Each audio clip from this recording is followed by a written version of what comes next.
नमस्कार, बुलेटिन में आपका स्वागत है। मैं हूं आपके साथ लक्ष्मी राजपूत। बुलेटिन की शुरुआत करेंगे इस वक्त की बड़ी खबर के साथ। गुरु तेग बहादुर का 400वां प्रकाश पर्व पानीपत में भव्य आयोजन होगा। 2 लाख संगतों के बैठने के लिए बनाया गया है पंडाल। 25 एकड़ में बनाया गया शानदार पंडाल।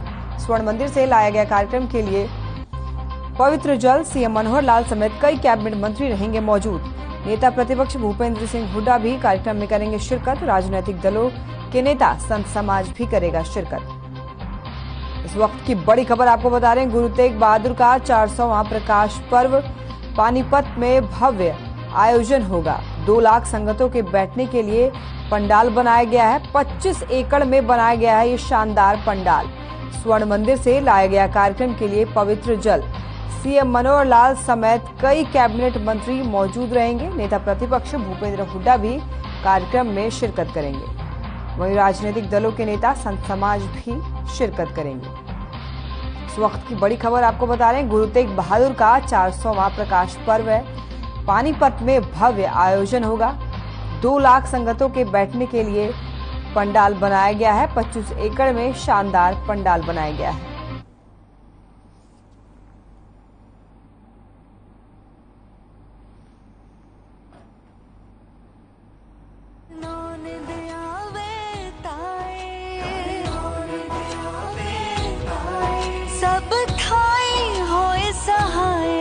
सब थाई होए सहाय। तेग बहादुर सिमरिए, तेग बहादुर सिमरिए, तेग बहादुर सिमरिए, तेग बहादुर सिमरिए।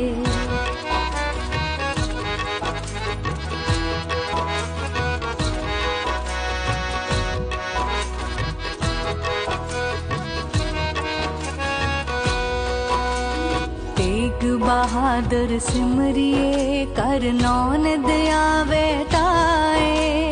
तेग बहादुर सिमरिए, कर नौन दया बेटाए।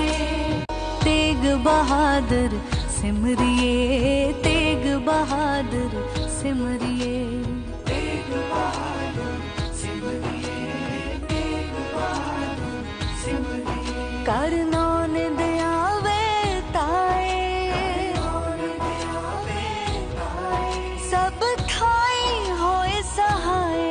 सब थाई होए सहाय।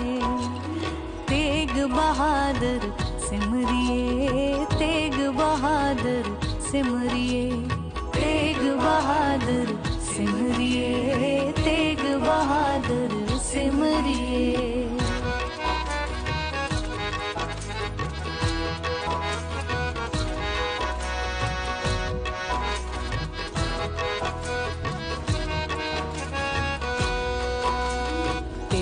बहादुर सिमरिए, कर नौन दया बेटाए।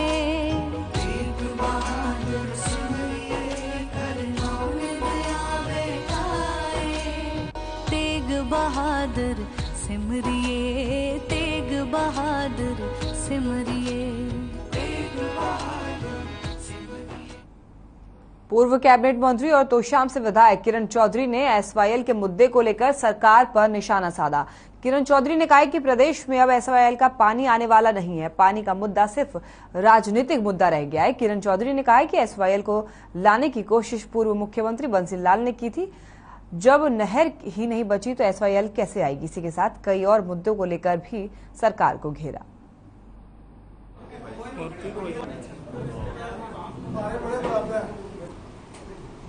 डीजल, पेट्रोल, गैस के दाम जो है आसमान छू रहे हैं, तो ये सारे मुद्दों से कैसे ध्यान भटकाया जाए। ये ध्यान खाली तभी भटकाया जा सकता है जब आपको कभी कह देंगे बीच में ले आएंगे, एसवाईएल ले आएंगे, कभी चंडीगढ़ का मुद्दा ले आएंगे और कुछ नहीं होगा, फिर राम मंदिर का मुद्दा आ जाएगा, कुछ और मुद्दे जो हैं ये इस तरह के मुद्दे आ जाएंगे। भाई ये लोगों को भटकाने वाली बातें हैं। लोगों को समझ जाना चाहिए कि ये सारी जो ये चुनावी स्टंट की जो बातें जो करते हैं वो करने कराने वाले कुछ नहीं।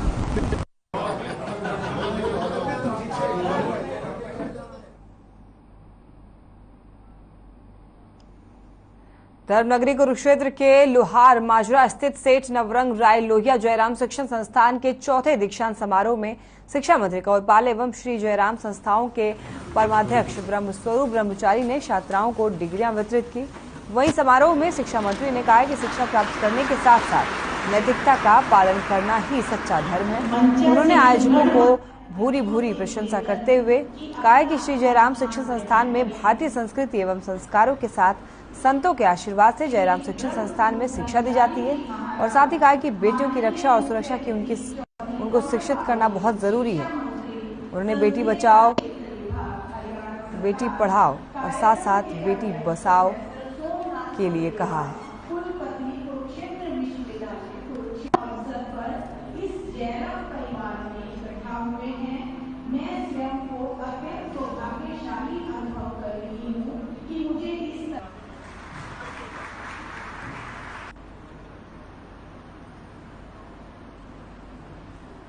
स्नेहलता, अनु, पूजा, अंजलि, जसविंदर, सोनिया, मंदिर।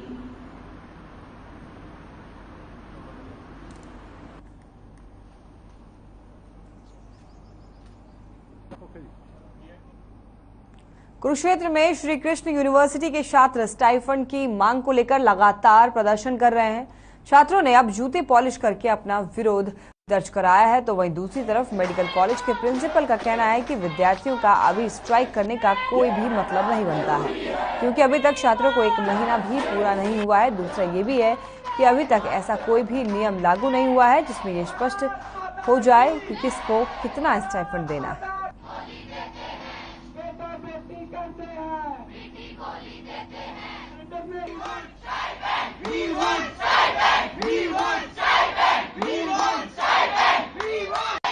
पढ़ने वाले हमारी बेसिक सी मांग है, डिमांड्स है कुछ सरकार से कि जैसे हमारा हॉस्पिटल है उसमें इमरजेंसी सेवाएं उपलब्ध करवाई जाए। हमारी जैसे क्लासेस हैं उसमें स्मार्ट क्लासेस का जितनी भी सामान होता है सब अवेलेबल किया जाए। अब तक हमारी क्लास में पंखे भी नहीं चलते। और हमारी डिमांड है मेन तो हमारी स्टाइपेंड को लेकर है कि जब तक हमारा पीजी और यूजी का स्टाइपेंड नहीं हमें मिलेगा तब तक हम यहाँ से नहीं उठने वाले।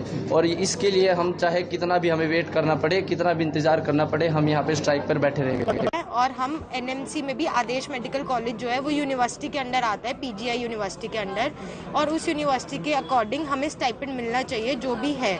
तो जो कॉलेज बोल रहा है कि हमें स्टाइपेंड नहीं मिलना चाहिए या जो भी जो नॉर्म्स वो बोल रहे हैं वो सब गलत है और हमें एज पर पीजीआई जितना भी स्टाइपेंड है वो मिलना चाहिए। उन्होंने हमें इन्फॉर्म किया था कि हम एनएमसी के अंडर आते हैं और जो एनएमसी के इंटर्नशिप के नए रूल्स निकले हैं वही हम पे एप्लीकेबल हो गए।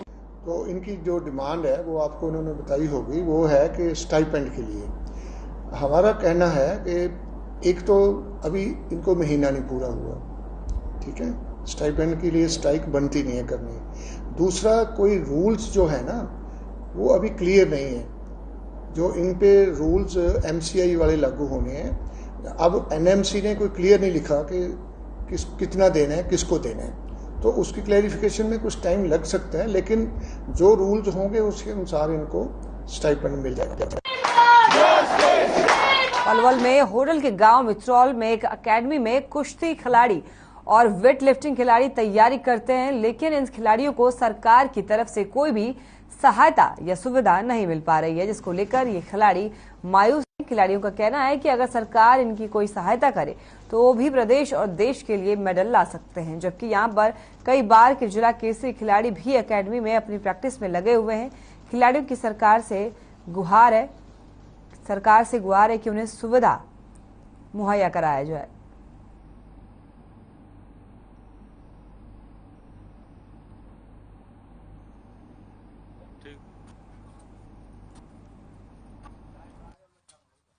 मैंने गांव में अखाड़ा था, पहले 8-7 साल वहाँ प्रैक्टिस की थी। अब यहाँ मेरे गुरुजी हैं, उन्होंने घर से पैसा लगाया है तो एकेडमी चलाई है, तो अब मैं यहाँ प्रैक्टिस करता हूँ। सरकार से अनुरोध करता हूँ कि हमें स्टेडियम दे, हमें मैट दे, हमें जिम दे। हमें 8-7 साल हो गए, हमें कोई सुविधा नहीं मिल पाई सरकार की ओर से। मैं हरियाणा में 2 बार फर्स्ट आया हूँ। मैं पलवल में 2020 में कुमार भी बना था। पर सरकार से मेरी रिक्वेस्ट है, हमें सुविधा दे, हमें सुविधा नहीं मिल पा रही। ये जो रेसलिंग एकेडमी चलाई है, ये क्या है कि जो हमारा पलवल क्षेत्र है ये थोड़ा गेम में पीछे है, क्योंकि यहाँ ना तो कोई सरकार ने अपना स्टेडियम है, ना कहीं कोचिंग सेंटर है। जो आज युवा पीढ़ी की बिगड़ती हुई स्थिति है, जो युवा पीढ़ी आज नशे की लत में और उसमें जाती जा रही है, हमने इस सारी असुविधाओं को छुड़ाने के लिए, बुराइयों से हटाने के लिए इस एकेडमी का यहाँ प्रारंभ किया है। इस एकेडमी से हम यही चाहते हैं कि भाई बच्चों को ज़्यादा से ज़्यादा अपना इस नशे की लत से हटके एक बच्चे अपने शारीरिक उसमें आए और इसी से गेमों के आगे अपने बच्चे नाम रोशन करें एरिया का। भाई साहब, हम सुबह 4-5 घंटे सुबह कराते हैं प्रैक्टिस और शाम को भी 4-5 घंटे शाम को कराते हैं और हमारा टारगेट है ओलंपिक तक बच्चों को लेकर जाना। तो कहाँ के बच्चे हैं, किस तरह से यहाँ रखते हो, किस तरह से जो टाइम टेबल क्या रखा गया? बच्चे हमारे पास यहाँ 5 साल से लेकर सिर्फ 20 साल तक के बच्चे हमारे पास। सरकार से हम यही मांग करते हैं, जो बच्चे हैं उनको सपोर्ट नहीं मिल पाता है सरकार की तरफ से, जहाँ तक वो ओलंपिक तक खेल पाएँ। हमारी यही अनुरोध है कि बच्चों को जिम दें या मैट पे अच्छे तरीके से ओलंपिक जाने का मौका मिले। बहुत बच्चे हैं जिनों की नेशनल में स्टेट में पोजीशन है, लेकिन आगे तक नहीं जा पाते हैं और ओलंपिक नहीं खेल पाते हैं, जिससे हमारा देश पीछे है। सरकार से यही अनुरोध है कि हमें अच्छी तरह से प्रैक्टिस के लिए गद्दा और ओलंपिक तक हमारे सपोर्ट। खबर सोनीपत से है, जहां प्रदेश के कृषि मंत्री जेपी दलाल अनाज मंडी दौरा करने के लिए पहुंचे। आपको बताते चलें कि ये खबर सोनीपत से है, जहां कृषि मंत्री जेपी दलाल अनाज मंडी का दौरा करने के लिए पहुंचे और वहां पे आपके इस दौरान जेपी दलाल ने आम आदमी पार्टी में लोगों की सदस्यता बढ़ने पर अपनी राय रखी है। उन्होंने कहा है कि आम आदमी पार्टी का हरियाणा में कोई भविष्य दिखाई नहीं देता है। आम आदमी पार्टी को घेरते हुए मंत्री जेपी दलाल ने एसवाईएल के मुद्दे पर कहा है कि पंजाब में आम आदमी पार्टी की सरकार आने से हरियाणा के लोगों को काफी उम्मीद थी, लेकिन वित्त मंत्री के एक बूंद पानी न दिए जाने के बयान के बाद हरियाणा के लोगों का दिल टूट गया है और किसान भी मायूस हो गए हैं। इसलिए अब हरियाणा में आम आदमी पार्टी का कोई वजूद और कोई भविष्य नहीं है। इस दौरान मंडी में आढ़ती एसोसिएशन ने मंडी के गेट निर्माण कार्य और अन्य कई मांगों को लेकर भी जेपी दलाल के सामने मांग पत्र रखा।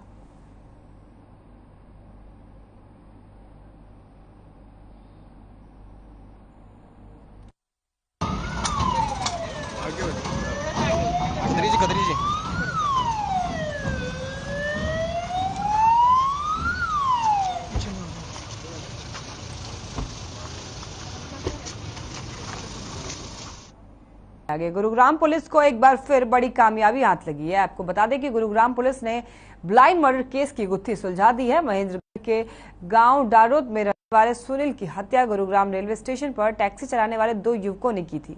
फिलहाल पुलिस ने इस दोनों आरोपियों को गिरफ्त में ले लिया है। मामूली सी बात पर सुनील की हत्या कर दी गई थी और शव को निर्माणाधीन एक्सप्रेसवे के पास सुनसान जगह पर फेंक कर आरोपी फरार हो गए थे। आपको बता दें कि पुलिस इस हत्याकांड में जतिन और उमेश चंद को गुरुग्राम और दिल्ली से गिरफ्तार करने में कामयाब हुई है। आरोपियों को अदालत में पेश कर 3 दिन के पुलिस हिरासत रिमांड पर लेकर पूछताछ शुरू कर दी है।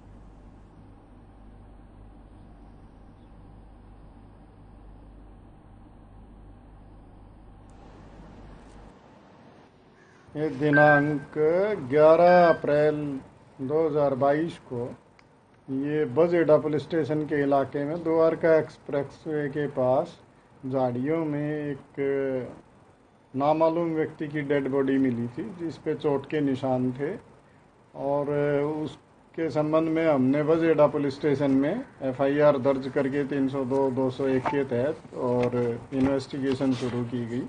इंस्पेक्टर अमन SHO बजेडा के नेतृत्व में टीम ने काम करते हुए पहले ये चुनौती का सामना किया कि जो मृतक था उसकी पहचान करवाई जाए, जिसमें काफ़ी मेहनत के बाद उसकी पहचान सुनील के रूप में हो पाई, जो थाना सतनाड़ी के इलाके का रहने वाला था, डाडोत गांव का।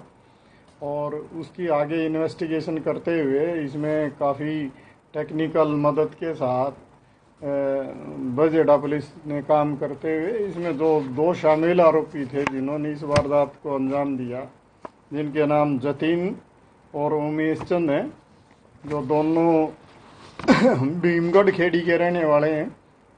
उनको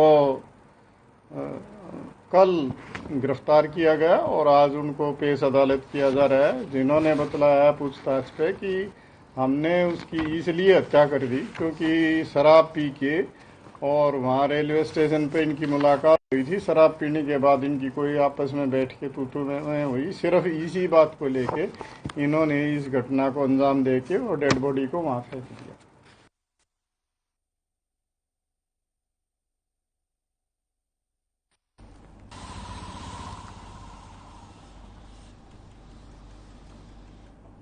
नागल चौधरी में नरेश वाली गली में रहने वाली 10वीं की छात्रा ने फांसी लगाकर आत्महत्या कर ली, जिसके बाद सूचना पाकर मौके पर पहुंची पुलिस ने शव को कब्जे में लेकर पोस्टमार्टम के लिए अस्पताल भेजा। वहीं पुलिस के अनुसार मृतक छात्रा डिप्रेशन में थी क्योंकि छात्रा ने हाल में 10वीं के एग्जाम दिए थे, जिसमें रिजल्ट को लेकर उसे चिंता हो रही थी और इसी कारण उसने आत्महत्या का कदम उठाया। आपको बता दें कि मृतक छात्रा मध्य प्रदेश के छतरपुर जिले की रहने वाली है, जो हाल आबाद नागल चौधरी में रह रही है और मृतका के माता पिता 10 साल से नागल चौधरी में रह रहे हैं।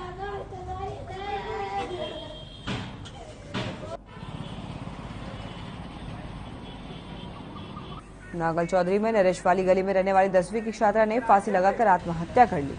इसके बाद सूचना पाकर मौके पर पहुंची पुलिस ने शव को कब्जे में लेकर पोस्टमार्टम के लिए अस्पताल भेजा। वहीं पुलिस के अनुसार मृतक छात्रा डिप्रेशन में थी क्योंकि छात्रा ने हाल में 10वीं के एग्जाम दिए थे, जिसको रिजल्ट को लेकर छात्रा को काफी ज्यादा चिंता हो रही थी और इसी कारण उसने आत्महत्या का ये कदम उठाया है। आपको बता दें कि मृतक छात्रा मध्य प्रदेश के छतरपुर जिले की रहने वाली है, जो हाल आबाद नागल चौधरी में रह रही थी और मृतका के माता पिता 10 साल से नागल चौधरी में ही रह रहे थे।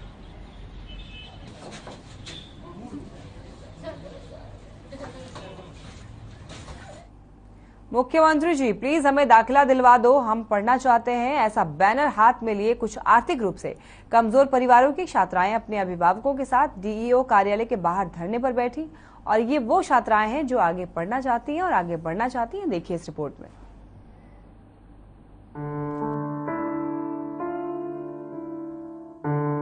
दाखिला दो, दाखिला दो, दाखिला दो, हमारी मांगे पूरी करो, पूरी करो, पूरी करो। ये धूप में बैठी छात्राएं सरकार से सिर्फ इतना चाहती है कि ये आगे पढ़ सकें और आगे बढ़ सकें। अब आप ये सोच रहे होंगे कि इन्हें पढ़ने से आखिर कौन रोक रहा है। आइए आपको समझाते हैं। इन छात्राओं और अभिभावकों का कहना है कि नियम 134A के तहत स्कूल अलॉट होने के बावजूद प्राइवेट स्कूल संचालक उन्हें दाखिला नहीं दे रहे हैं, जिससे उनकी पढ़ाई लगातार बाधित हो रही है। यहाँ पे हमारे स्कूल में 134 के खिलाफ बैठे हैं, वो हमारी एडमिशन ही नहीं ले रहे हैं। होली चाइल्ड स्कूल में नंबर आया है, लेकिन 4 महीने से बैठे हैं, कोई हमारा एडमिशन ही नहीं ले रहे हैं। मुख्यमंत्री जी, प्लीज हमें दाखिला दिलवा दो, हम पढ़ना चाहते हैं, ऐसा बैनर हाथ में लिए कुछ आर्थिक रूप से कमजोर परिवारों की छात्राएं अपने अभिभावकों के साथ डीईओ कार्यालय के बाहर धरने पर बैठ गईं। लेकिन काफी देर तक धरना देने के बाद भी कोई अधिकारी उनसे मिलने के लिए नहीं आया, तो वो निराश होकर घर लौट गए। धरने पर बैठी छात्रा नंदनी की माता सुनील सैनी ने बताया कि नियम 134A के तहत उसकी बेटी के दाखिले के लिए holy child public school allot हुआ था। इसके बाद वो बार बार स्कूल के चक्कर लगा रहे हैं, लेकिन स्कूल प्रबंधन की ओर से दाखिला नहीं दिया जा रहा है। इससे उनकी बेटी की पढ़ाई लगातार बाधित हो रही है। ये हम आज से 15-20 दिन पहले सरकार से मांग करने आए थे। 2 मुख्य रूप से मांगे थी। एक तो 134 के बच्चे को 4 महीने पहले स्कूल अलॉट हो चुके हैं, उनको पेरेंट्स को परेशान कर रहे स्कूल वाले, कभी वेरिफिकेशन के नाम पे, कभी किसी चीज़ के नाम पे। हमारे पास मेल नहीं आई है, उनका बच्चियों का दाखिला नहीं हो पाया है, तो उनके दाखिला करवाने के लिए धरना प्रदर्शन हमने 15 दिन पहले भी ज्ञापन दिया था। इसके अलावा जो प्राइवेट स्कूलों में गरीब पेरेंट्स हैं, उन वो प्राइवेट स्कूलों से नाम कटवाकर सरकारी स्कूलों में करवाना चाह रहे हैं, तो सरकारी स्कूलों में टीसी की अनिवार्यता खत्म कर दी थी पहले पिछले साल। वो प्राइवेट स्कूल एसोसिएशन की मांग पर सरकार ने दोबारा अनिवार्य कर दी है। इस वजह से सरकारी स्कूलों में गरीब बेटियों का एडमिशन नहीं हो पा रहा है। सरकार एक तरफ नारा देती है कि बेटी बचाओ बेटी पढ़ाओ, वहीं दूसरी तरफ गरीब परिवार की बेटियां घर पे ही बैठी है। प्राइवेट स्कूलों के मालिकों ने इतनी तबाही मचा रखी है आम लोगों को लूटने के लिए कि वो आए साल जो है अपनी मर्जी से अनाप शनाप चार्ज लगाकर फीस बढ़ाए जा रहे हैं। और जो बच्चे यानी कि कांग्रेस के टाइम में 25% 134A के तहत बच्चों का एडमिशन होना था, लेकिन उन्होंने 10% किया। उसके बाद इन्होंने जब से इनकी सत्ताइयों कम होते चले गए और अब तो खत्म ही कर दिया गया है। 134A के तहत इस साल बच्चों को एडमिशन नहीं दिया। कुछ बच्चों के जो पहले एडमिशन हुए थे 4-4, 5-5 महीनों से चक्कर काट रहे हैं। जैसे कि आपने अभी देखा, ये लड़की जो है होली चाइल्ड स्कूल के अंदर इसको एडमिशन मिला। और आप जैसा कि जानते हो, कोरोना महामारी का बड़ा देश के अंदर बड़ा नुकसान हुआ है। उससे दिसंबर माह से लेकर जुलाई माह तक बच्चे स्कूल में नहीं गए। बहुत से स्कूलों ने इस बार व्हाट्सएप से और ऑनलाइन क्लासेस का से होमवर्क तक नहीं भेजा। नंदनी के साथ धरने पर कुछ और ऐसे ही छात्राएं धरने पर बैठी थी, लेकिन जब काफी देर तक कोई अधिकारी मिलने नहीं आया तो वो निराश होकर घर लौट गई। स्कूल संचालक अनिरुद्ध सचदेवा ने बताया कि सरकार की ओर से नियम 134A खत्म कर दिया गया है। वहीं बिना टीसी के प्रवेश दिलाने की मांग को लेकर बास निवासी ललित ने सीएम को पत्र लिखकर बिना टीसी के सरकारी स्कूल में प्रवेश दिलाने की मांग की है। सीएम को लिखे पत्र में ललित ने बताया कि वो इस समय आर्थिक तंगी का सामना कर रहा है, जिस वजह से वो प्राइवेट स्कूल की फीस अदा नहीं कर सकता है। हर खबर के लिए रेवाड़ी से महेंद्र भारती की रिपोर्ट। चलिए फिलहाल के लिए बुलेटिन में बस इतना ही। देखते रहिए हर खबर। नमस्कार।